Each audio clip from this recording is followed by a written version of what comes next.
Cotidiano familiar, perversidade infantil e solidão são só alguns dos temas que povoam as histórias da coletânea A Legião Estrangeira, de Clarice Lispector.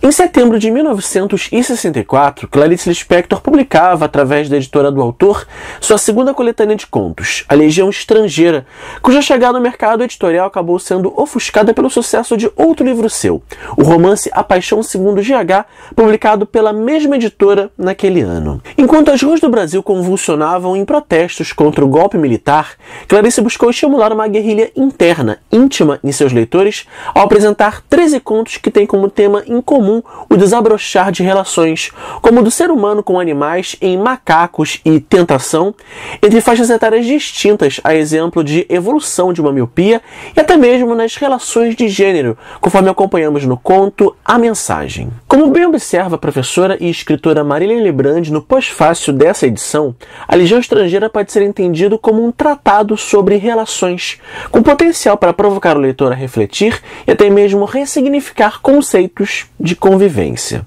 O professor era gordo, grande e silencioso, de ombros contraídos. Em vez de nó na garganta, tinha ombros contraídos. Usava paletó curto demais, óculos sem aro, com um fio de ouro em cima do nariz grosso e romano, e eu era atraída por ele. Não amor, mas atraída pelo seu silêncio e pela controlada impaciência que ele tinha em nos ensinar, e que, ofendida, eu adivinhara. Passei a me comportar mal na sala. Falava muito alto, mexia com os colegas, interrompia a lição com piadinhas, até que ele dizia vermelho: "Cale-se, ou expulsa a senhora da sala." A coletânea abre com o conto Os Desastres de Sofia, cujo título é uma referência ao livro infantil homônimo da Condessa de Segur. Aqui, Clarice explora a relação aluno-professor através da narrativa de uma menina de 9 anos que possui um estranho fascínio por seu professor, a quem tenta de toda forma testar a paciência, agindo de forma indisciplinada. Esse sensível texto explora o despertar do primeiro amor de uma menina e os conflitos provocados por esse sentimento no íntimo de alguém ainda incapaz de compreendê-lo. Segundo Benjamin Moser, biógrafo da autora, esse conto foi livremente inspirado na conflituosa relação que Clarice tinha com seu professor de hebraico na infância. Outro conto interessante que temos aqui é a quinta história, que apresenta uma clara intertextualidade com o clássico As Mil e Uma Noites. Tal qual Sherazade, a narradora seduz o leitor por meio de metáforas que instigam nossa curiosidade acerca de uma cruzada que tem início com a ideia de se matar as baratas que invadem o seu apartamento durante a noite.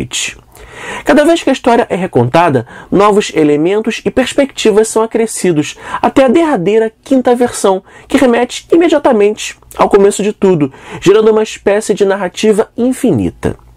Esse texto também pode ser visto como uma espécie de versão embrionária das reflexões compartilhadas em A Paixão Segundo GH, pois tal qual no romance, aqui a morte das baratas leva a uma reflexão sobre a essência humana.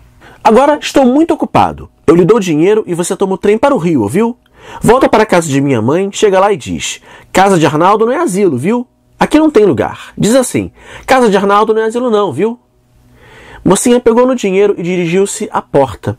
Quando Arnaldo já ia se sentar para comer, Mocinha reapareceu. "Obrigada. Deus lhe ajude." O conto Viagem a Petrópolis é um dos meus preferidos desse livro.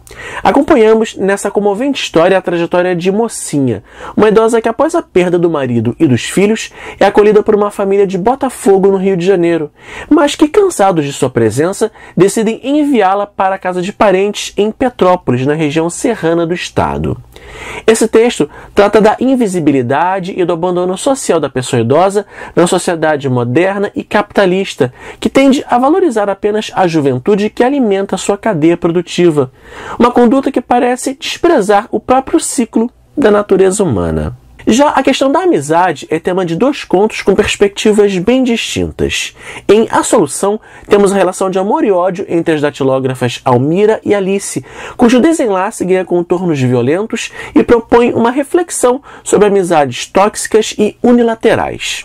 Já em Uma Amizade Sincera, Clarice Lispector apresenta uma história de fácil identificação com o leitor. O distanciamento natural que pode acontecer entre amigos de longa data por fatores de tempo, amadurecimento individual ou apenas porque ambos seguiram caminhos diferentes, sem que esse afastamento anule a sinceridade daquela relação. É uma ótima reflexão sobre essas amizades que naturalmente se enfraquecem ao longo das nossas jornadas de vida e que certamente te fará lembrar de algum amigo que já foi muito próximo no passado, mas com quem hoje você quase não fala ou mesmo perdeu contato ao longo do tempo. É interessante, nostálgico e ligeiramente melancólico. Um aperto de mão comovido foi o nosso adeus no aeroporto. Sabíamos que não nos veríamos mais senão por acaso. Mais que isso, que não queríamos nos rever. E sabíamos também que éramos amigos. Amigos sinceros. A Legião Estrangeira, conto que dá título à coletânea, é outro texto que merece destaque. Ele trata da relação entre uma escritora e sua vizinha Ofélia, uma menina de 8 anos de origem hindu e dotada de uma maturidade incompatível com sua idade. Porém, esse verniz de pequena adulta acaba sendo desconstruído quando ela descobre a existência de um pintinho amarelo na cozinha da narradora, que desperta na garota um misto de amor possessivo e inveja, revelando os desejos e comportamentos naturais de uma criança. Porém, a cereja do bolo desse livro é sem dúvida o emblemático O Ovo e a Galinha, conto que era um mistério até mesmo para a própria Clarice Lispector. Nele, o narrador faz uma reflexão sobre a existência e o significado do ovo, que pela perspectiva dessa história pode ser compreendido como uma metáfora de Deus e a gênese da existência. O ovo é coisa que precisa tomar cuidado. Por isso, a galinha é o disfarce do ovo. Para que o ovo atravesse os tempos, a galinha existe. Mãe é para isso. O ovo vive foragido por estar sempre adiantado demais para sua época. Ovo, por enquanto, será sempre revolucionário.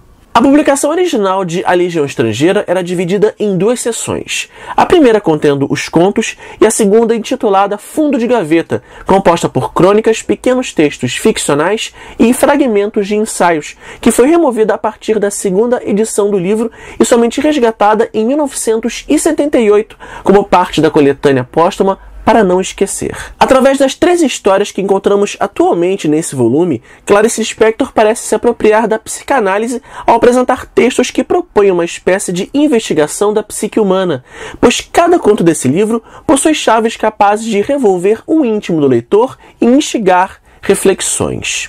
E antes de finalizar, quero ressaltar um detalhe curioso sobre essa obra. Como todos sabem, o ano de 1964 marcou o início de um período bastante turbulento em nosso país, com o golpe militar que instaurou a ditadura no Brasil.